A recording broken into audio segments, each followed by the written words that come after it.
నాగర్ కర్నూలు జిల్లా ఈగలపెంట వద్ద నిర్మాణంలో ఉన్న ఎస్ఎల్బీసీ టన్నెల్ వద్ద ప్రమాదం చోటు చేసుకుంది. ఈ ఘటనలో 3 మీటర్ల మేర పైకప్పు పడిపోయింది.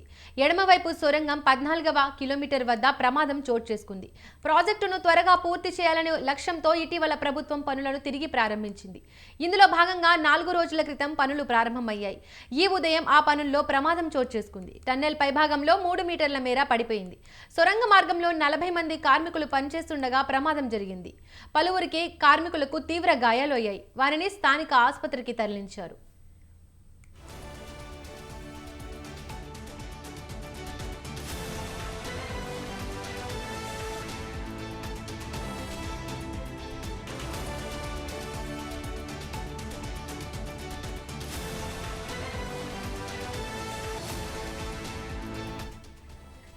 ఇదే అంశానికి సంబంధించి మరింత సమాచారాన్ని మా కరెస్పాండెంట్ ప్రదీప్ అందిస్తారు. ప్రదీప్, చెప్పండి. దీపిక, ఏదైతే శ్రీశైలం, నాగర్ కర్నూలు జిల్లా శ్రీశైలం ఈగలపెంట వద్ద నిర్మాణ దశలో ఉన్న ఎస్ఎల్బిసి టన్నెల్లో ప్రమాదం చోటు చేసుకుంది.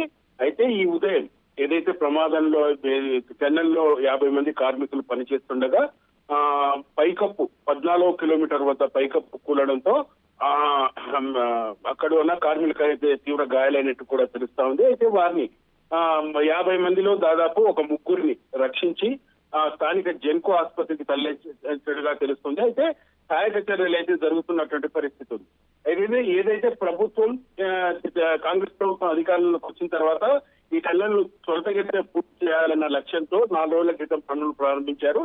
అయితే దీనికి సంబంధించి 50 మంది కార్మికులు ఈ ఉదయం ఆ టన్నెల్లోకి దిగారు. అయితే దానికి సంబంధించి 14వ కిలోమీటర్ వద్ద ఆ 3 మీటర్ల మీద పైకప్పు కూలడంతో కార్మికులు దాంట్లో చిక్కుకుపోయారు. అయితే వారికి తీవ్ర గాయాలైనట్టు కూడా తెలుస్తా ఉంది. అయితే పూర్తి సమాచారం మాత్రం అధికారులు చెప్పట్లేదు.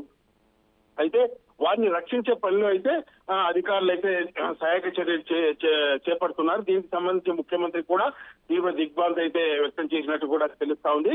ఏదైతే సహాయక చర్యలు ముమ్మరం చేసి వారిని కాపాడాలంటూ, ఎవరికైతే గాయాలైనా వారిని మెరుగైన వైద్యం అందించాలంటూ కూడా సీఎం ఆదేశించారు. అయితే దీనికి సంబంధించి ఇంకా అధికారులు పూర్తి వివరాలు అయితే చెప్పట్లేదు. ముగ్గురికి అయితే తీవ్ర గాయాలైన వారిని జెన్కో సమీపంలో ఉన్న జెన్కో ఆసుపత్రిలో అయితే తరలించి చికిత్సలు అందిస్తున్నట్టు పరిస్థితి ఉంది. సహాయక చర్యలు అయితే ముమ్మరంగా కొనసాగుతున్నాయి. Deepika, thank you Pradeep.